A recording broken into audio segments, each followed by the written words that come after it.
So the course I'm teaching this year in person is entomology and wildlife ecology, where students learn to identify insects, adult insects, principally to the family level. And it includes a lab, and in the lab they have to look at specimens and learn to recognize them at the family level, which is not something you can do unless it's in person. I love the hands-on interaction that we get to do.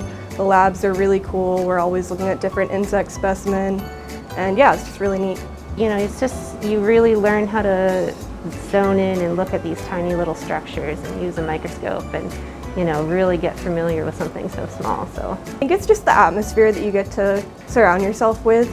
It's just like everybody is really enthusiastic about learning. Students get better motivated when they're in person, and I think it's a lot more meaningful to them when they're in person and they're having that experience than on Zoom.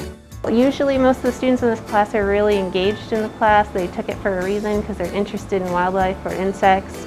So I really enjoy working with all the students that take this class. And it's, especially our lab is really self-guided, so it's kind of the students are exploring through class and, you know, looking at things on their own, so it's fun to just kind of help them and guide them through that.